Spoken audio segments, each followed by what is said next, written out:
Hey there, and welcome back to my channel. If you're new here, hi, my name is Megan, and I love thrifting, DIY, interior design, and decorating.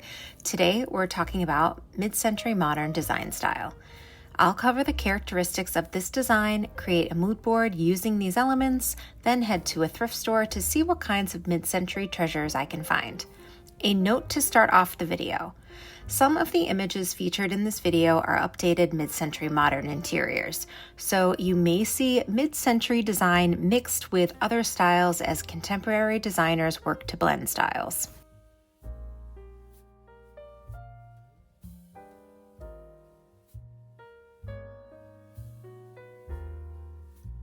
Mid-century modern generally refers to a design movement which started in the 1940s and peaked in the 1950s and 60s.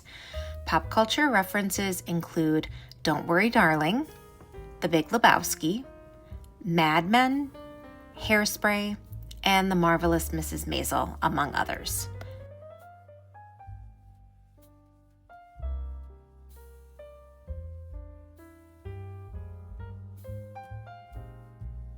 The post-war period was a time of great change as the aftermath of World War II brought political, economic, social, and technological developments, which were reflected in art and architecture. The need for affordable housing and furnishings combined with a desire for efficiency, functionality, and practicality resulted in a new era for architecture and design.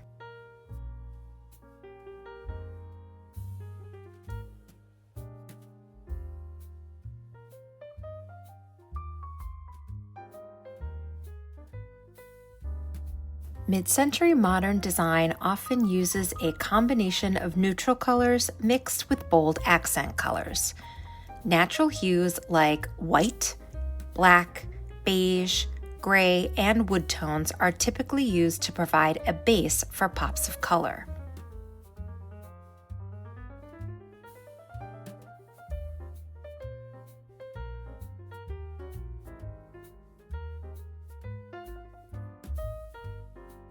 The mid-century modern color palette is rooted in nature, so outside of the neutral colors, you'll see earthy greens, autumnal reds, oranges, and yellows, and muddy browns. Lime green, mustard yellow, terracotta, red clay, and blue-green colors like aquamarine, turquoise, and teal were also popular.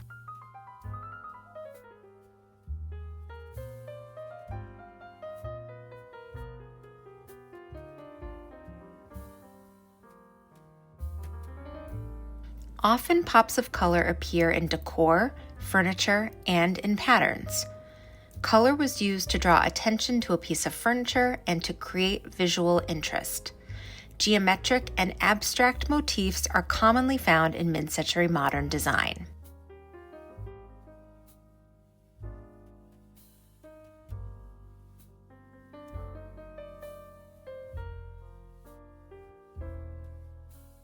When it comes to architecture and materials, two elements are the hallmarks of mid-century modern design: open floor plans and the use of nature and natural products.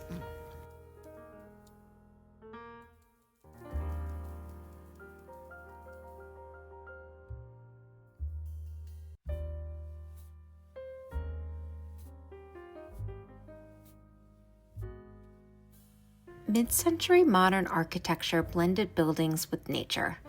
Oftentimes, homes looked like they were built with and around nature, as rocks, trees, and water features were incorporated on the outside and the inside. This is evident in the work of Frank Lloyd Wright, one of the notable architects of the period. He believed in a philosophy he called organic architecture, in which one designed in harmony with humans and the environment.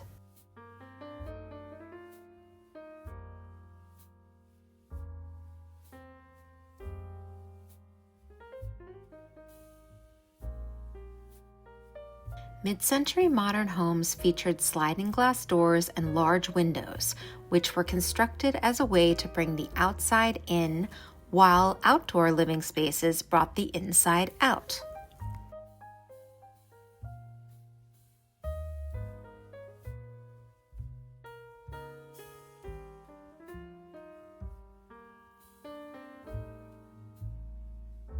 Speaking of inside, mid-century modern homes featured open floor plans. An open floor plan is a layout in which two or more spaces are joined together to form a much larger, grander space. Combining a living room and a dining room allowed for more interaction and made interior spaces feel larger.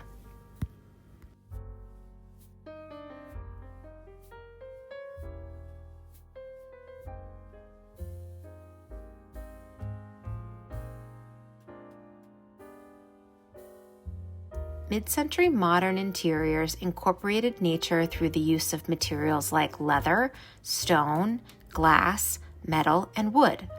Woods like teak, oak, cherry, and walnut were used for furniture, flooring, and wall paneling. Designs mixed natural materials like wood with modern man-made materials like fiberglass, plastic, and plywood to create contrast, natural shapes, and organic forms.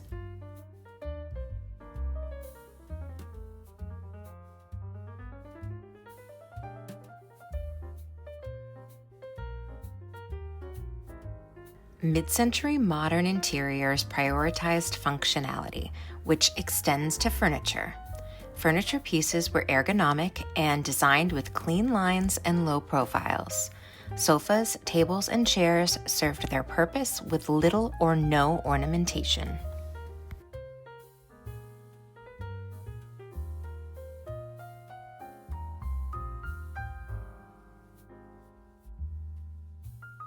Designers used materials that were affordable, long-lasting, and allowed products to be mass-produced. They often mixed materials. Man-made materials like vinyl and lucite were combined with natural materials like wood, glass, metal, and marble to create chairs, tables, and couches. Designs tended to be simple. For example, a wooden chair or table with metal pin-style legs.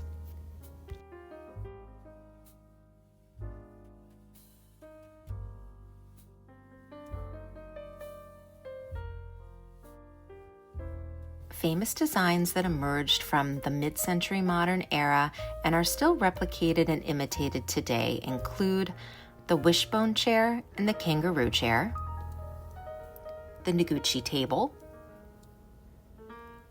the diamond chair,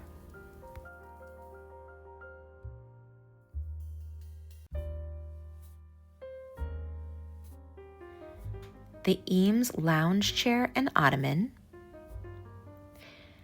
the kidney bean-shaped dining and coffee tables, the tulip armchair and table.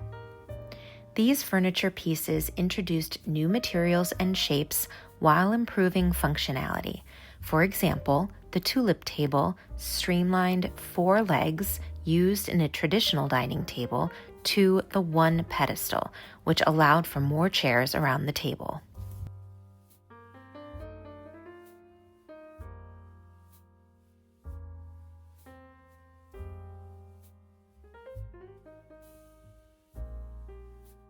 Mid-century modern sofas and chairs were designed with ergonomics in mind, so they were comfortable, supported the body, and met the needs of the user. This is the time in history when televisions entered the home, which will influence interior design and furniture design.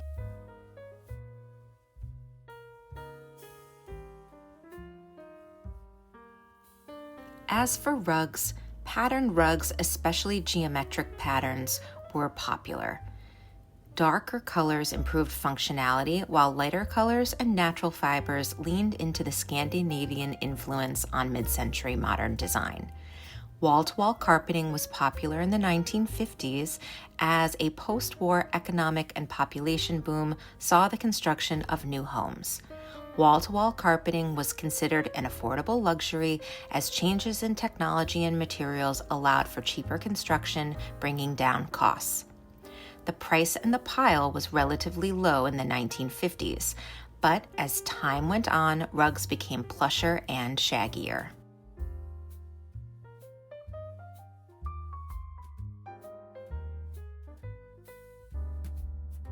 Mid-century modern is often credited with starting a new movement in lighting design, with many of the pieces from this period still replicated, knocked off, and installed in homes today. Pendants, chandeliers, floor and table lamps were functional light fixtures and works of art as new shapes and forms were developed.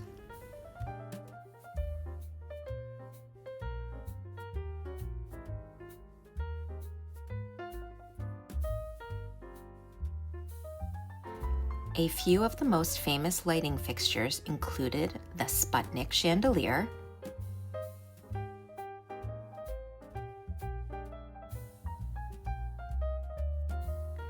the Arco lamp, Nelson bubble lights, and Noguchi lights. Mid-century modern lights took on new shapes, mixed materials, and were readily available for the masses. They were artful yet simplistic.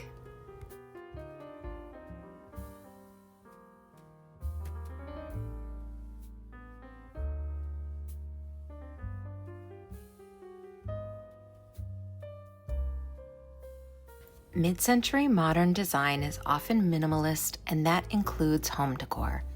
Rooms may feature statement pieces like a large sculpture or light fixture, a piece of art, or a plant, but have a small number of trinkets.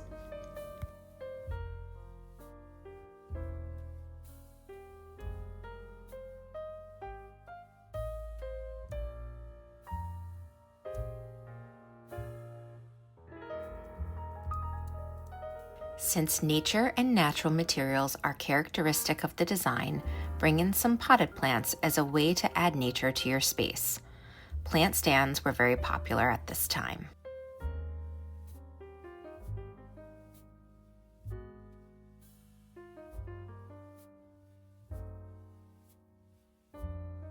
As mentioned before, mid-century modern design often used geometric patterns in wallpaper and rugs, as well as artwork, mirrors, and clocks. Abstract art, mirrors, and clocks often added a pop of color to the space. In addition to geometric patterns, home decor also nodded to the space race, which began in the 1950s. Examples include sunburst mirrors and wall hangings, the starburst clock, and, of course, the Sputnik light fixture.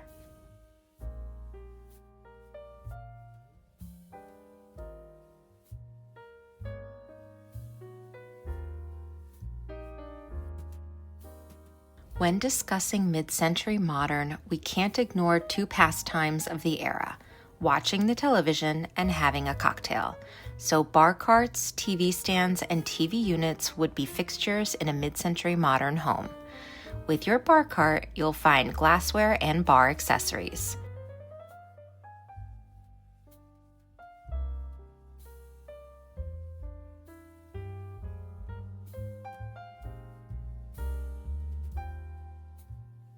Bookshelves would be simple in their design with little ornamentation and mixing materials. They often featured open shelving mixed with closed storage and contained books, record albums, ceramics, and wooden objects like bowls.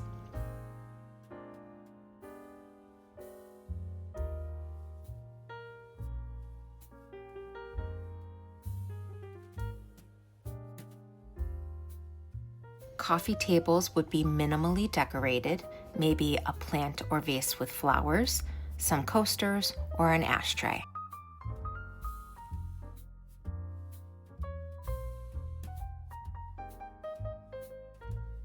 Now that we have gone over the characteristics of the style, let's design a mood board. While we create this room, I'll elaborate on the characteristics of mid-century modern and show you how to source items from this era on a budget.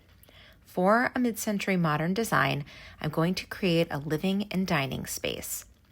Keeping the color palette, architecture, and materials in mind, I usually start with the biggest surface areas and pieces in the room. So let's start with the flooring. Since wall-to-wall carpeting was typical in mid-century homes, I want to work with that. At first, I was looking for beige because I know I won't get sick of beige. But then I thought maybe a graphic, and it should be something that will hide some dirt. So I eventually selected this rug from Amazon because of the color variation and subtle graphic design. Before I forget, I have created a mid-century modern list for you on my Amazon storefront, and the link is in my caption. If I say something is from Amazon, it should be on that list.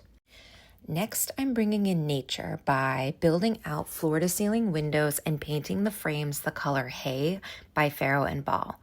It brings out a dirty beigey yellow, a beige, from the carpet and pulls it up onto the walls. The view out the window is the view from the Getty Museum in Los Angeles. California has been on my mind a lot while working on this video because of its relation to mid-century modern design and with the recent fires in Los Angeles. It felt right to acknowledge it in some way, so I included this photo in the design. Switching gears, let's start selecting and placing furniture. I took to Facebook Marketplace to find a mid-century looking couch. At first, I liked this sofa daybed piece, but it just didn't look that comfortable, so I did a little more searching and found this one. I like that it has a yellow plaid pattern. It's using similar colors to the rug and introducing a pattern, but like the rug, the pattern is not screaming at you. I like that the cushion covers are a different color and pattern than the rest of the couch. I'm into this look right now, and I have 2 pattern chairs in my home that have solid cushion covers. Now, one of the design features of a mid-century modern home is an open floor plan, so I'm going to design a 2-for-1 in this room, a living room and a dining room. On the right side, we're building out the living room space, and on the left side, we are creating a dining space. I found this mid-century modern dining room set on Facebook Marketplace. I like that the set features 3 materials, wood, rattan, and fabric. I also like that the fabric is different on the seats. When it comes to a dining space, I know I always want storage for dining accessories, so I'm bringing in this cabinet and placing it against the wall. I like the form meets function of this piece. I like the classic mid-century shapes on the door fronts, the color of the wood, and the option for hidden storage as well as display. I've seen this exact cabinet at estate sales and online. This piece could hold plates, glasses, napkins, candles, and other dining necessities. But it could also contain books, record albums, sculptural pieces, and other decor items if you want to flip it to the living room space. Speaking of the living room space, let's layer in some more furniture on that side of the room. I found this console on Facebook Marketplace. I picked it because I like the blonde colored weave on the front door and that it nods to the rattan on the dining chairs across the room. This piece is multifunctional. I can use this cabinet as a bar, a place for my record player, or a sideboard.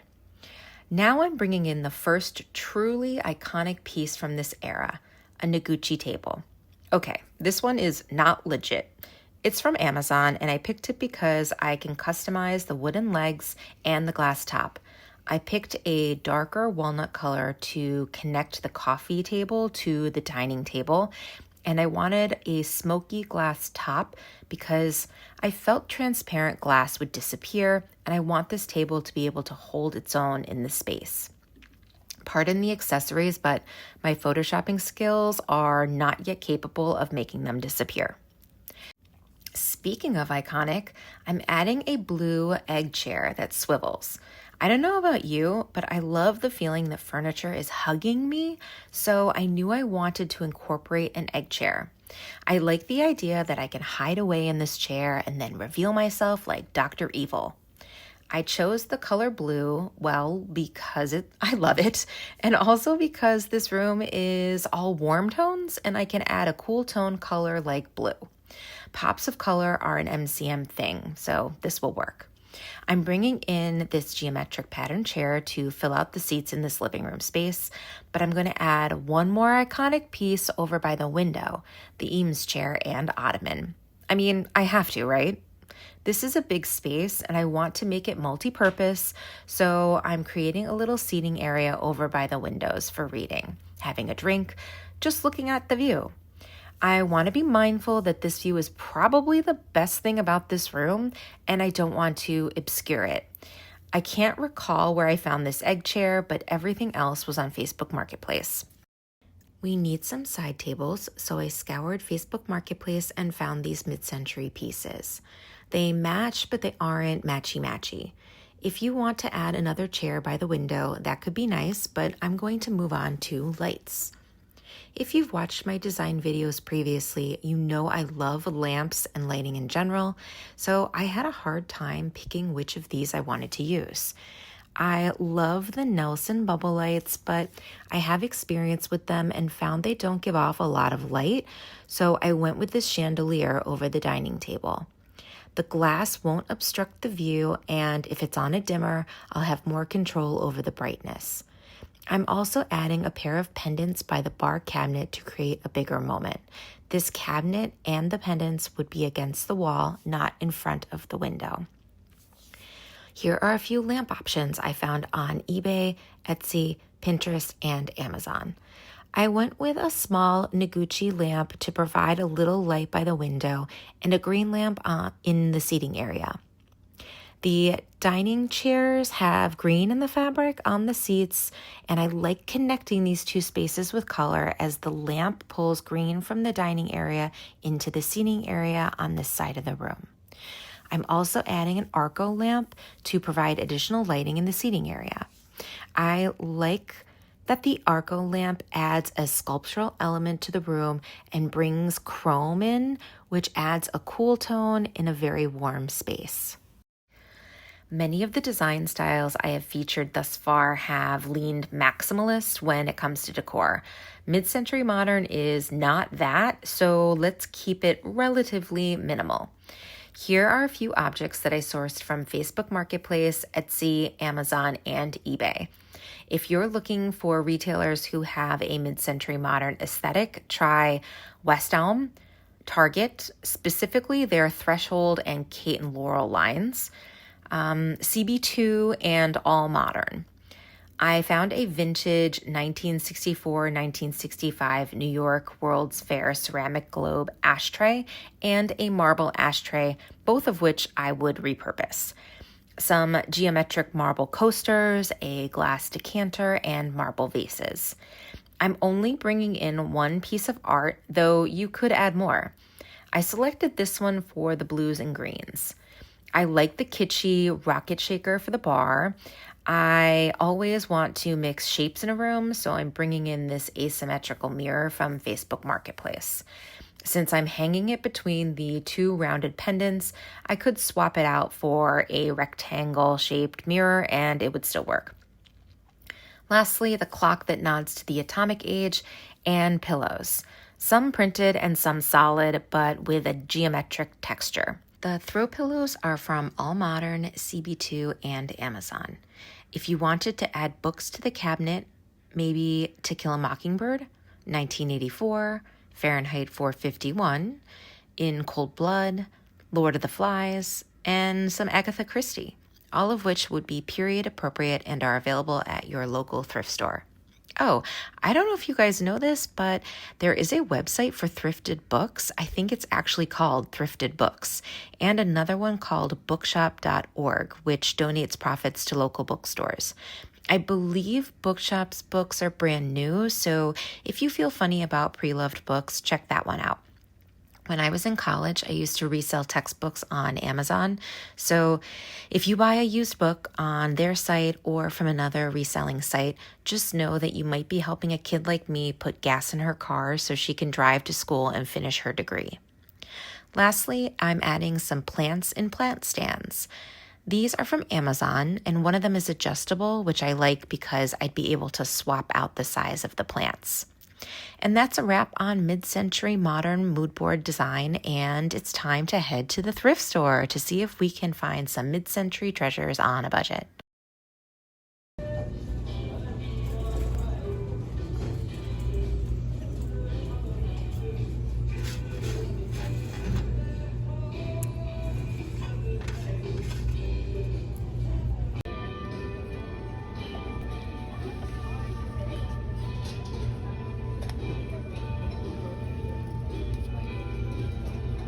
I'm thrifting for mid-century modern decor in a red, white, and blue. I actually filmed this back in the summer, and it was my first time trying to thrift in a specific style. Ed suggested I try it as a challenge for myself. I thought it would be fun for me and helpful for you guys, so I started with mid-century modern and cottagecore, which is why you may see me pick up some cottagecore pieces. This was the day Ed learned what cottagecore meant. Earlier in this video, I mentioned places to shop for mid-century pieces, and I neglected to say IKEA, which is a huge oversight. IKEA has a lot of Scandinavian design, obviously, and Scandinavian design overlaps a lot with mid-century modern. Clean lines, organic shapes, nature influences, neutral color palette with pops of color. So you can find a lot of affordable mid-century modern inspired pieces at IKEA. If you know of any other affordable retailers who carry mid-century modern or mid-century modern inspired pieces, comment below. I know Design Within Reach has a lot of mid-century modern pieces, but that design is not within my reach. Maybe it's within yours.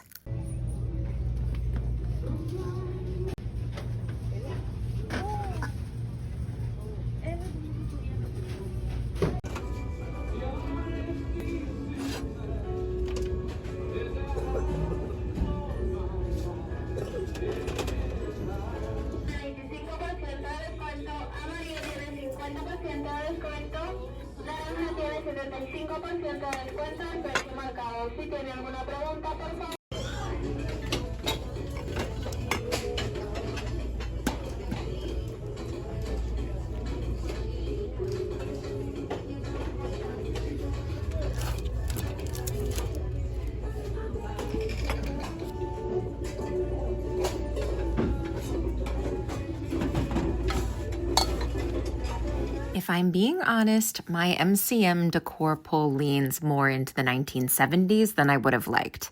But that's part of the thing with mid-century modern. It was still around throughout the 1970s and the 1980s, but it had evolved a bit. So some people would still consider this decor mid-century modern. In this pull, you'll see a couple Time magazines from the 70s, a brass boat with a marble base, which is definitely from the 1970s, some colored glass pieces, a ceramic pitcher and vases, and a geometric pattern sheet set or two. Finding mid-century modern or mid-century modern inspired wood pieces at the thrift store is usually pretty easy, and I found a napkin holder, some bowls, and a few pieces of art. I included a salt lamp, which is not mid-century modern, but I picked it up because stone and rock were natural elements that were used in mid-century modern design. For me, sometimes it's more about the vibe of the decor than being strict about the era the piece is from or the date it was created. And that's about all I have for you on mid-century modern. Thanks for watching and coming thrifting with me. If you liked this video, hit that thumbs up button, hit subscribe, and turn on your notifications so that you get an alert when I post new videos. Next week, I'm hoping to take you to at least one thrift store in New Jersey. Here's hoping people have had time to drop off their declutter donations. I'll see you next time. Bye.